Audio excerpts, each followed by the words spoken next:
Well, the hour being 3 o'clock, I'll call this meeting of Town Council to order this 16th day of February, 3 p.m. We have an agenda before us. Are any errors or additions or deletions? No? Would someone like to move we adopt this agenda? Your worship, I would move that we adopt the agenda as presented. Thank you, Councillor Hill. All in favor? Carried. First thing on the agenda is the updates from Administration ECC report. Thank you, your worship. Fairly brief this week. Then I'll ask Megan to speak to the current use of our facilities. Just to let you know, fire has, as I told you last week, has gone back into training just to keep their skill sets fluid. They're training in 2 different cohorts currently. Also frontline staff, office staff, the front end are on half-day rotations to lessen the risk of interaction in a tighter space. So that'll occur until further notice, or that's what work demands, to pull some people back in, but that's currently the practice. So Megan, if you wouldn't mind, just provide an update. Sure. So operations at the pool are consistent with what we passed on last week. So still getting a fair bit of demand for private bookings for swimming lessons and aquafit. The ice is currently being taken out of the red side as of today, with potential dry surface users starting as early as next week. The blue surface is currently being utilized by figure skating, and the Catholic School Division will be utilizing it as well. We met with representatives from minor hockey last week to explore some potential options for offering some skill development type programs for hockey, and they have a board meeting this evening, so they'll be getting back to us as to whether they have any interest in looking at offering some hockey programming at the arena as well. Okay, any questions of the ECC report? No? Would someone like to move we accept for information? I will move that, your worship. Thank you, Councillor Barkley. All in favor? Carried. Next, 3.2, Council Board and Committee Appointments discussion. Your worship, the list there is for council's consideration. Obviously, any adjustments to your committee's appointments would require council resolution, which you would recommend to council next week's council meeting. So there is some open spots on the council appointments, and just looking for council direction on who you'd like to appoint in those respective committees, if you so wish to do that. Do you want to council want to go through the items and volunteer to take them on, whatever? Okay.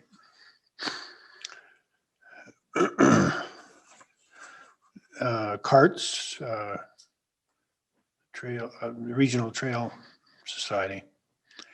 Is someone able to take that on? It's only probably once a year, isn't it? Your worship, it used to be every quarter, but I'm not sure that they're meeting at all. So have you been to anything, Councillor Hill? Or no? I can't remember the last. Your worship, I have yet to attend one or been invited to a meeting for CART, so I'm not too sure what the status of the frequency of their meetings, but I don't believe there was ever anything within my email that was ever intending me to be there, so I'm not exactly sure. Your worship, I would certainly take that committee appointment. Okay. No other bids? What's that? Don't have to have an election?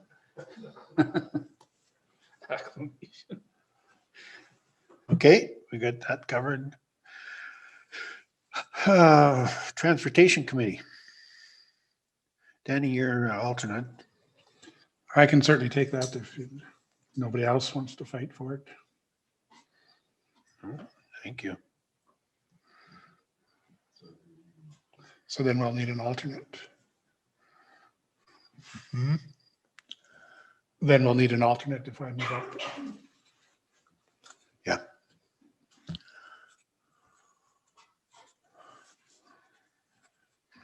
I can be an alternate, your worship. Okay, thank you.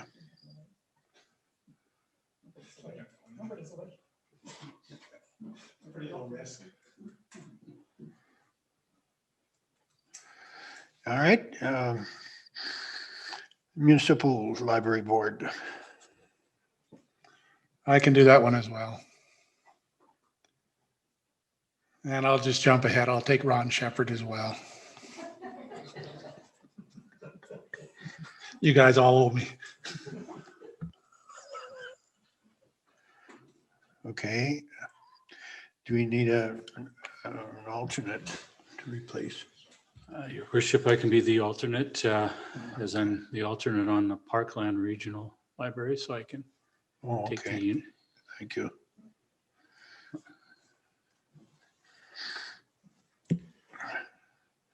IDP, Red Deer County. I would take that, your worship. I was on that the first Okay. couple of years, but we never had a meeting, so maybe Thank this you. time. All right. Emergency Management. We need someone in there. I'd step up and do that one, your worship. Bates, Councillor Bates. I don't see that one being high usage. Thank you. Parkland Community Planning.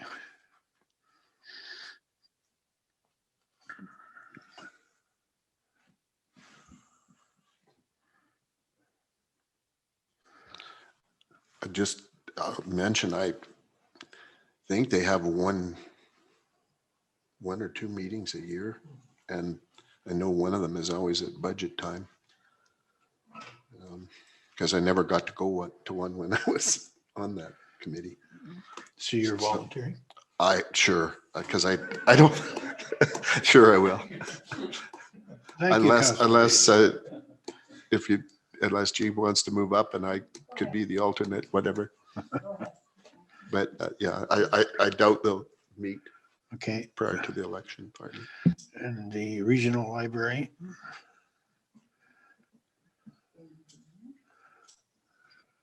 Did you want to pair up with that? Both the libraries? Okay.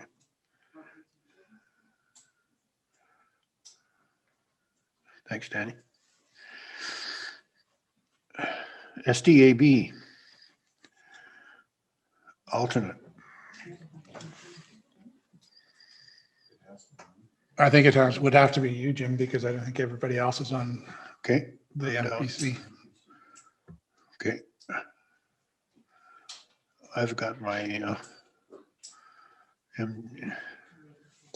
So I'll just point out that the mayor is also the alternate on MPC. So I would assume if he wasn't on MPC for whatever issue was in front of, then it would be okay for him to be on the. Yeah, as long as he hadn't been called to MPC as the alternate for the decision that resulted in it going to SDAB. Right. yeah, I wouldn't be able to. Okay. All right. That gives Vanessa some work for next week. Okay, do you want that? No, we can't approve that anyways. Okay, we'll pass that on for information. Your worship, if you would consider a resolution just to recommend to regular council Okay. the appointment of the Would committees. someone like to move? I'll also move that we recommend to regular council those changes. Okay. All in favor of the motion? Carried, thank you. All right. 2021 residential option incentives. Okay, so just looking for feedback from council with respect to a few different residential programs that we're looking to develop in 2021. Maybe we can we'll go through and discuss each one as we go. So the first one is the secondary suite fee waiver and registry program. We've touched on this one before in council discussions. Why would we be looking at doing it? Secondary suites are often touted as the most low impact form of affordable housing. They maintain the character of the neighborhood while increasing density and sustainability. They offer supports for home ownership and aging in place. And there's a big, I think, gap in terms of education for both those individuals who have secondary suites and those who may be looking to have one. So what this program would look like is that for basically 2021 and 2022, we would be looking at waiving the fees for a development permit and introducing a fee registry or a suite registry program. And in addition, we would provide financial support to those with existing suites to have a building inspector visit the property and identify required upgrades to meet code. So that would be about $100 value to have our building code inspector come to your property and indicate how, what you would need to do to bring it up to code, or if you were looking even at developing a new suite, what that would all entail. In addition, we would create a secondary suite registry to have on our GIS map so that people can identify when they're looking for new accommodations that the suite they may have visited is indeed legal and registered with the town. And we'd also provide some sort of visible signage that could be placed on the property indicating legality and safety inspection. Suites that have received approvals in the past will be included in the registry as much as possible based on our historical records. These owners will also be offered to have their suites inspected to ensure compliance. That would be an optional thing for them to do. But we will do our best to go back through our records as far back as we can to find those approvals that have been put through in the past. And beyond that, we'll be looking to educate as much as we can in terms of what constitutes a legal suite, what the process is to get the necessary permits in place, and really trying to support those people who do go through the process to ensure that they can get tenants and all the rest. So yeah, so the financial impacts for this program will be minimal. It's essentially the $150 development permit application is what would typically go along with these secondary suites. And virtually all of our districts do have to go to MPC. So that's the $150 application fee. So your worship, through to Megan, just question. So if there was a suite in a home that had been there a long time and they want to come forward, but I don't know, older house, so maybe basement windows don't conform, like, do they get grandfathered at all? Or does the inspector come in and say, oh, you need to replace? There are certain things that the building inspector can provide depending on approximately when the suite was developed. So that's another valuable part in terms of having the building inspector in to confirm what would need to be done. But I guess what I'm asking is, if somebody had that and the inspector comes in and says, oh, well, the windows aren't compliant, you need to change out your basement windows and make them so much bigger. You know, I'm wondering, like, what incentive is there to have somebody to come forward knowing that they may end up with a $10,000? I guess to having do something. Hopefully the registry is a bit of an incentive that, you know, that people start to look for that when they're looking for accommodations. I think if you are a property owner that has a suite, having that peace of mind that the property is up to code, were there to be any sort of incident, that you would have the proper documentation in place for that suite. So do you know, do they grandfather? There's certain things that they can Okay. grandfather. Okay. Like new suites have to have their own separate HVAC system, stuff like Okay. that. I think there's stuff with ceiling heights that they can vary, Okay. but I'm not sure the exact, Yeah. the specifics of what they can do and what the exact date is that prior to. Okay. I've seen a few of them back in the day, and Megan, I would I would be surprised if they didn't require the exit size to be necessary. I know my son, them, they just did it in Calgary, and their home's 30 years old, and they had a suite in the basement before, but the new regulations came in and they had to get somebody in to cut the concrete and make the exit size. And it's just, to me, that would be one thing I would doubt would be grandfathered, but I think that would be the other consideration too, that, the building inspector will go in. We're not necessarily bound to enforce just because he went there, unless there's a life safety issue, and then he has a certain responsibility to go through processes. Your worship, further to Councillor Barclay's question, what about insurance requirements? Here's this person that has too small of windows. They've got a suite, it's been there for 20 years. What are the insurance requirements for both the homeowner and the tenant? So it would be similar to any property insurance. I've never had an insurance agent straight out say that if there isn't permits in place that they wouldn't cover damage caused by a secondary suite, but I suppose that would be in each individual case. But I have asked before and no one will confirm that. Thank you.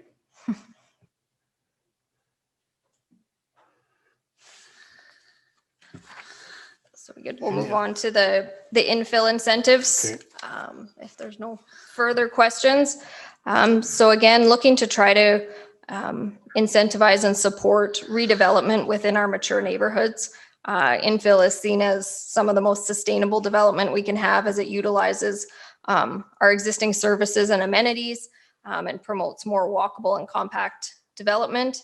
Also stimulating reinvestment and revitalization in our older neighborhoods and can reduce our vacant and derelict properties. So we're looking to create a grant program that would offset all of the costs associated with our development permits, offsite levies, water meters, and service connection permits, again, for the 2021-22 years to start with. For all new units created within our mature neighborhoods. So essentially applicants would pay those fees up front, and then once the development is completed, we would offer a grant program to reimburse those costs. Some of those costs, the offsite levies, not so much the water meters, but the sidewalk and asphalt repair that we'll talk about in a second, are sort of the extra costs that you don't necessarily have if you're building in a newer neighborhood. So looking to try to just encourage that. Sometimes those are unforeseen costs for people when they're building in those developed areas. So in addition, we would provide asphalt and sidewalk reconstruction required after the replacement of the service connections, which would be an approximate $3,000 value.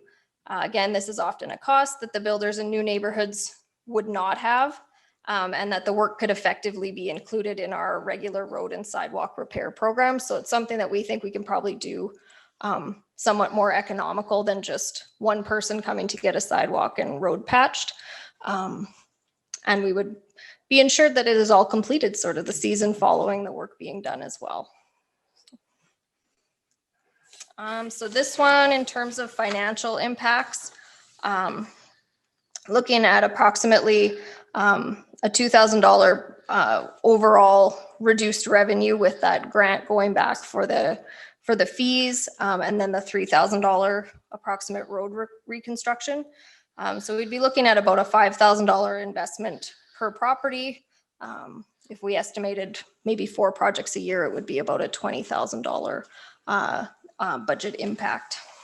So if there's support for that, we would move forward with sort of tightening up the grant and what that policy would look like, as well as the official budget allocation from Heather. And where would we take that grant funding from? Surplus. Your worship, we'd probably look at back through the subdivision and land area where we sort of put money in there each year and take each money out to balance that budget. So it would be under your subdivision and land reserve that it would work from. Your worship, through to Megan or to Director Jenkins. If I heard you right, you would have these costs still paid up front, and then they would come back as a grant on completion of the projects so that we don't get something half done. Correct. That's the intent, that at project completion, then we would refund or grant back the equivalent of what they'd paid in those fees. Originally, we had talked about sort of a fee waiver similar to the secondary suite, and thought maybe that's not the best approach in terms of making sure that the projects actually are completed. Thank you. Your worship, through to Director Jenkins, does this apply to any kind of a landfill? So triplex, fourplex, sixplex, single family home, anything? Yep. The one thing too is, Megan, would be, there would be an offset amount too, top end of say $5,000. Okay. Yeah, we can Because, definitely in the grant you know program what say can to a happen? maximum of, Pretty yeah. soon you end up there, Mhm. they turn in a bill for 10,000 and want a grant for it. Yeah.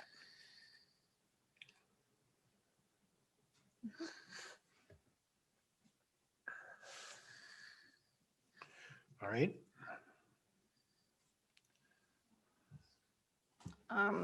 So the last one is to look at the current lot pricing within the town-owned lots in Napoleon Meadows and Hazelwood. So we're looking to maybe reconsider some of the pricing to be more consistent with what we've accepted for offers recently in Napoleon Meadows, and as well as price closer to some of the comparable lots that are still existing in Hazelwood as well, with the overall intent to sell some more property. So we're looking to reduce, or recommending to reduce list prices by 10% throughout Napoleon Meadows, resulting in list prices from 103 to 127. Lot sales at this level will still result in the subdivision being overall financially viable for our cost recovery. Competing lots in Hazelwood have been priced as low as 86.9, with our lots currently being priced at 94.8. Looking at potentially a 15% reduction that would result in a new list price on those 4 lots of 85,320. I think the maps are included in the report as well, if just for everyone's reference as to what we're currently being listed at. So previous to the last couple of years when we listed the lots with a real estate agent, the town hadn't typically been negotiating on these prices. So I think, yeah, perhaps reducing to make so that we are having a little bit more of a narrow window of what we're accepting for offers, potentially having less of them have to come to council for sign off on each lot, and hopefully continue to have more interest in those. Well, you know what, the downside of pricing, cutting the pricing is the discouragement to the private developers that have got their lots up there from, they're saying they need 100, 110 to make it, break even sometimes. But we run a risk of competing with private for sure.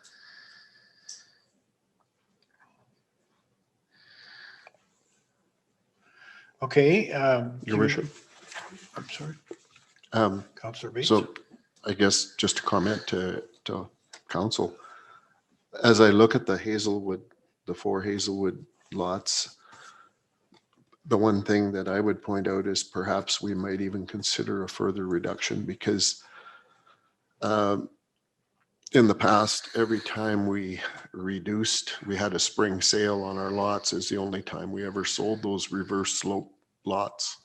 And So I agree, I guess, that 94 number is probably just not in the market ever. And I don't know, perhaps we could talk to the person that kept buying those lots, how much more it cost him to build a house on that reverse lot, because I think it does, you're not comparing apples to apples when you look at those reverse hill lots to some flat lots. Just point that out. And your worship, through to Councillor Bates, I have asked that person, and it was 20,000 approximately for a retaining wall. Yeah, we had similar feedback, 20 to 30,000 when we did the expression of interest last year in terms of the extra concrete and how they had to grade the backs of the lots.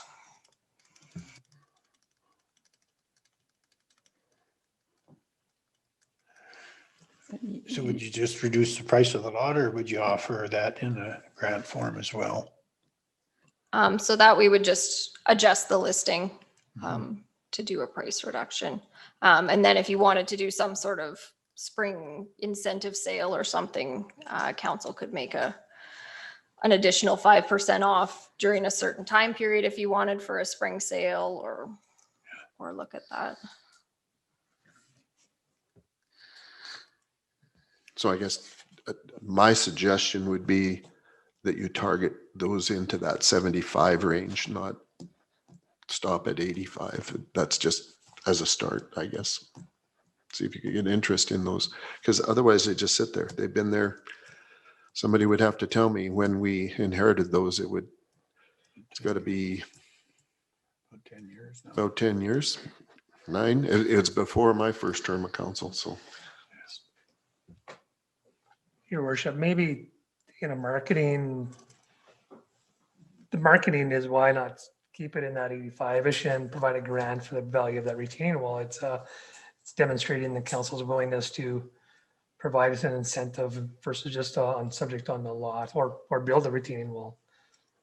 Yeah, I don't have a problem if we. Yeah, your worship, I think Director Jenkins, I think it's Maple Crescent, right, that goes off of, and I think maybe one of the lots in there on the south side, I think it may be one that slopes a little bit too, that Mason Martin had, or Malibu, and I think it was around 86-ish or 80.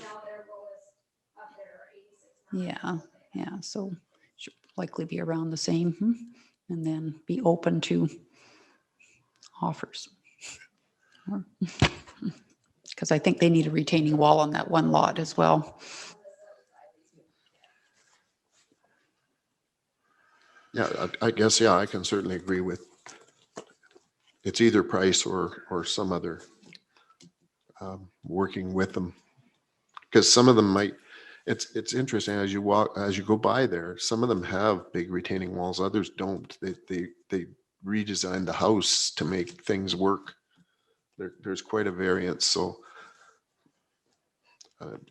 maybe you get to the price that you were talking about and then say that there's potential negotiation depending on the style of the house. Yeah, and your worship, through to Director Jenkins, maybe just make sure that that's communicated to the listers so that they know that there's options there for them to deal with if they're getting any interest at all, or they can show people those lots and say, hey, we might be able to do something, have some incentive here to help you with this.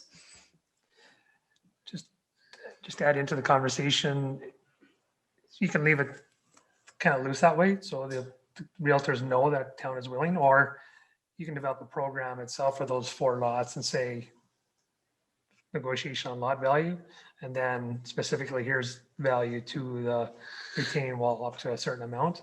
I'm not sure if you want to be that specific.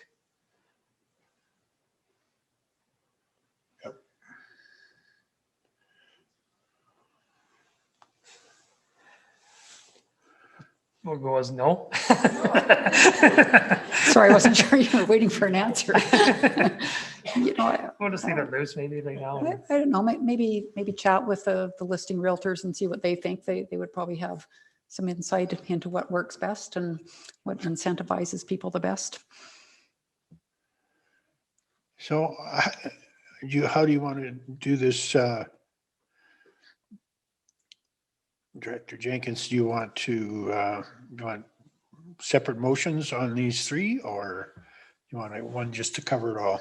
I guess if there's general support for all three, we can do it in a single motion.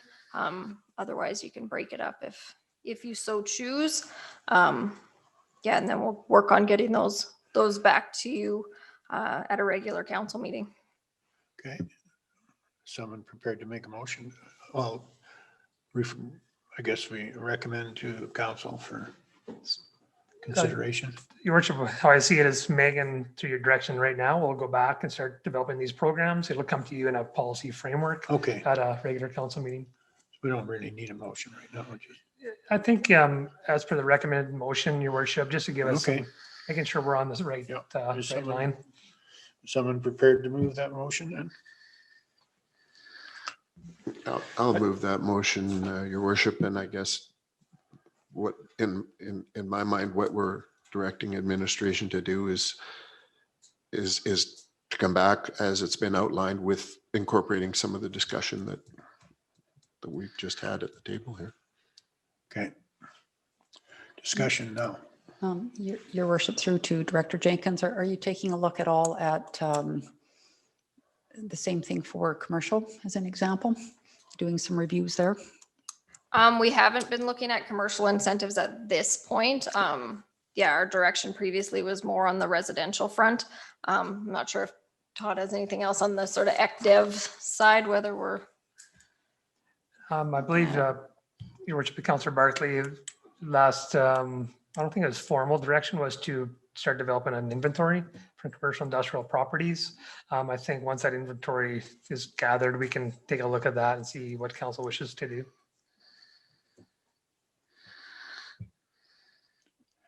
Okay, any further discussion? All in favor of the motion?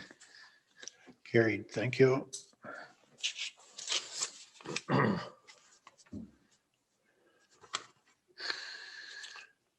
Round table.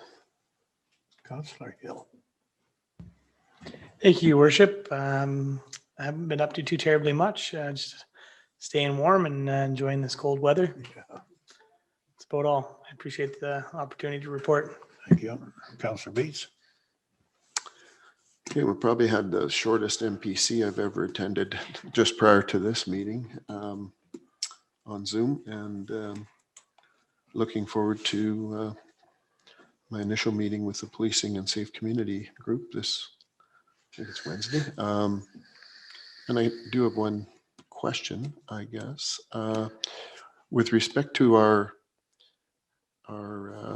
whistle cessation, I like to call it the horn cessation because that's what it is to me, a horn.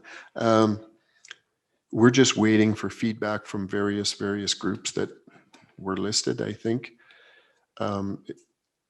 I just want to make sure that we're not delaying anything, that when the great spring thaw comes, and if somebody tells us we're good to go, that we can then do the crossing construction that we need to do to have it happen. Because I see price of oil keeps going up. I think the trains are going to keep going up, and I'd just like to get on it when we can. Just a quick update on that one, I guess. So we are waiting for CP Rail in regards to the crossing upgrade that's required of 42nd. We haven't received that yet, but other than that, we have not received any other feedback. Good, thank you. Okay, I as well was on the MPC 7-minute meeting today. Was it 7 minutes? I'm not sure, but it's fine. And have a board meeting, chamber board meeting on Thursday. Also, I guess I'll direct this at CEO Becker, surprise question, but where are we at with the 13 ways, like the economic development plan, and kind of what are the next steps as far as that goes? I've had a couple of people ask. And Sure, your worship, Councillor Barkley, a couple of things are in motion. One, through Director Jenkins, is RFP for urban design. So there's the evaluation undertaken on those submissions. That'll come back to council once that review is complete with recommendation. That's pretty strong intake or traction on that project. So we'll see what that looks like over the next little bit. The other major work, well, there's a couple other pieces. One is on the marketing side through Stuart and his resources, developing a video marketing plan, I guess. Stuart may want to speak to that, but so that's one other action that's on the go currently.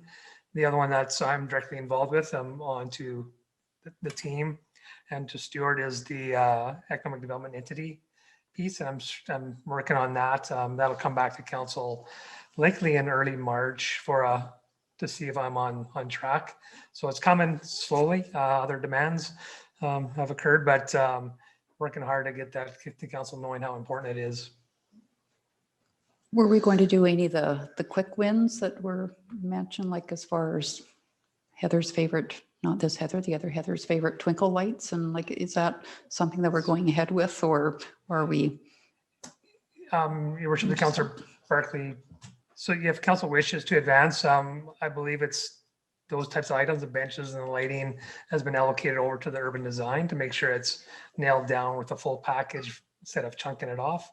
Megan, is that correct? Yeah, that was some of our thoughts, as opposed to kind of just starting willy-nilly, that we would wait till we have a bit of a game plan so that we aren't just throwing lights up everywhere. We did receive 10 proposals for that urban design plan. So it's taken me a little bit to work through them, but hopefully early March, we'll have that back to award the contract. Okay, thank you. And that, I assume that urban design plan would then be available for public participation and feedback and. Yeah, there'll actually be a sort of, I don't know if extensive is the word, but yeah, front end public engagement on that as well as they put the plan together. Okay, So. great. Thank you. Councilor Reberger. Well, I don't have much to report again. I got a meeting coming up next week, community services. I only got half a puzzle done. Been distracted working in my workshop on a different project. So.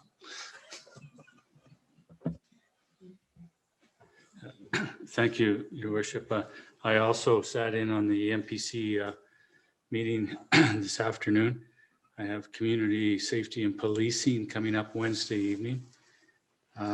This past week has been fairly quiet. There has been some chatter on the social media sites around outdoor rinks and ice surfaces and everything. And I'd just like to throw it out. I realize that administration and operations are quite busy with all the other activities that we've got them doing. But maybe something to work on over the summer, and it sort of fits in with 13 ways around winter activities. Thoughts or comments on a winter activity amenities plan? Goes back to Director Jenkins's comment about rather than just going off willy-nilly and putting in ice surfaces here and there, maybe we look at the whole community as a whole and talk about hockey, this Crokinole curling or whatever it's called, and actually come up with a plan for next year so that when we do get the -40, that we can get started on some of these projects. So I just put that out there. It's just floating the balloon, and maybe over the next little while we could have some discussions around that. So other than that, thank you very much. Okay, thank you. I've just did a couple Zoom meetings this week or last week. One this morning for 2 hours with the mayors of Central Alberta group. I think there's about 20 now. And spent 2 hours just going over the COVID impact to our communities and what we've done and trying to get through the whole thing without damaging too many people. And I think the majority, actually, I'm quite pleased that we were fortunate to be able to maintain a good part of our staff without a lot of layoffs, because some of them, like some of the really smaller ones, it just laid everybody off. They got one person left working. So it's tough all over. There's some interest that was brought up that as this COVID thing advances, less and less, I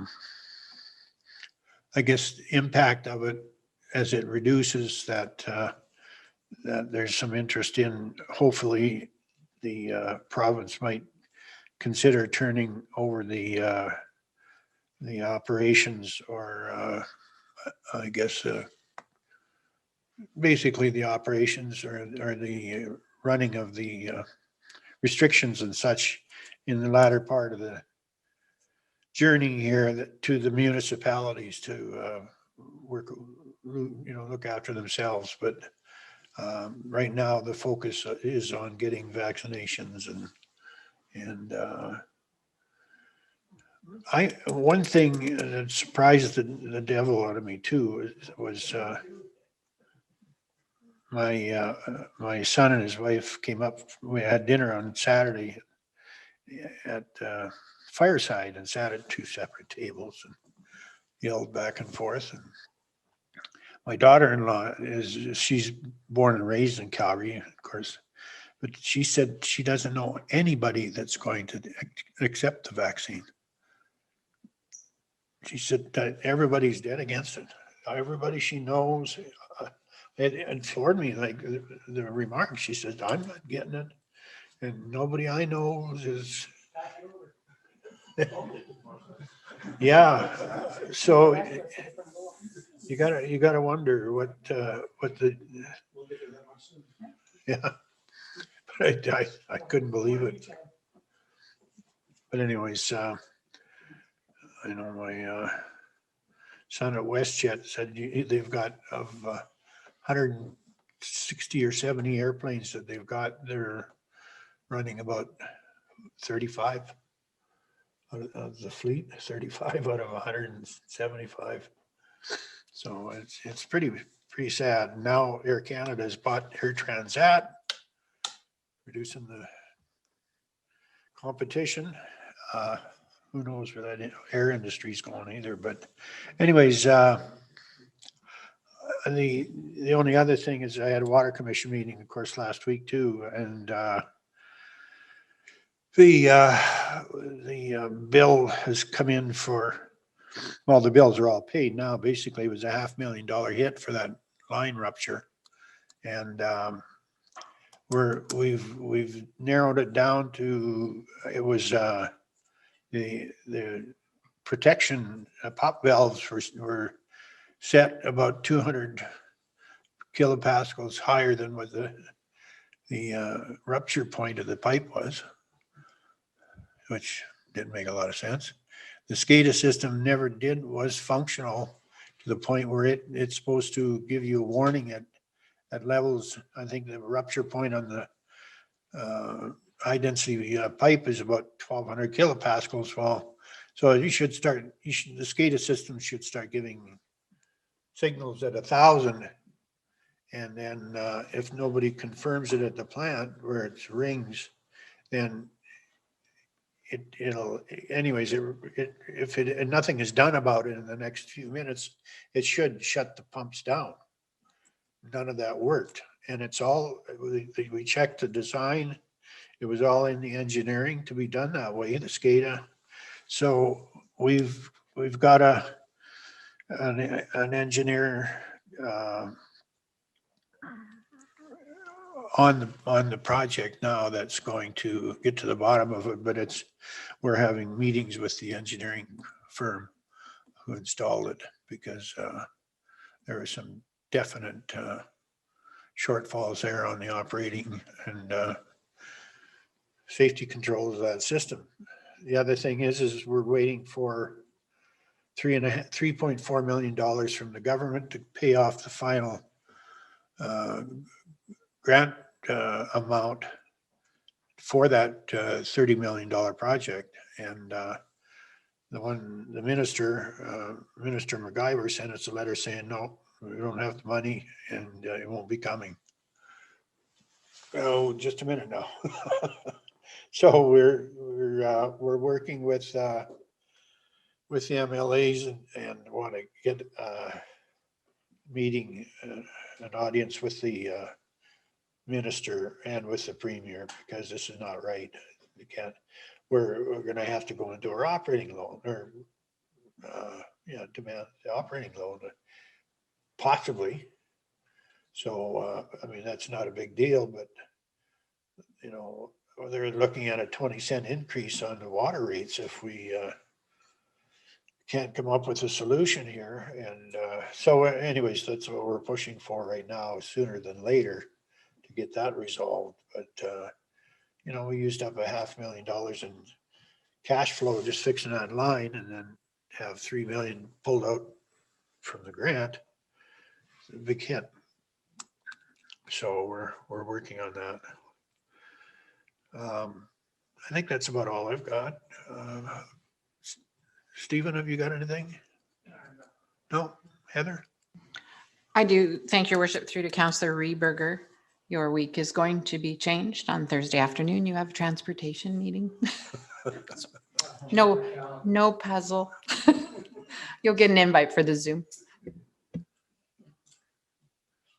Megan, you got anything?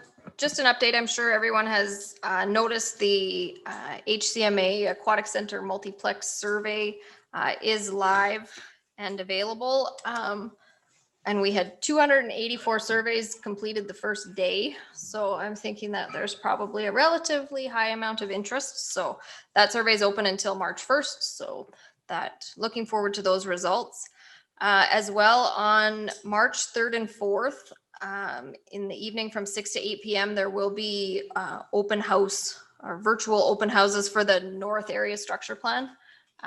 So it's not an attend both. You can attend one or the other if you would like. So I will circulate the invite if anyone is interested in participating in those sessions. Okay. Ken, you got anything you want to bring up? No? Vanessa? No. CAO Becker, you haven't got anything. Nothing. All right, how about the virtual world out there? Are we seeing anything? Nothing coming in? Okay, well, that, I think, concludes our roundtable. Next, I guess, is we have to move in camera. Would someone like to move? I will move that, your worship. Okay, thank you, Councillor Barclay. All in favor? Take a couple minute break or?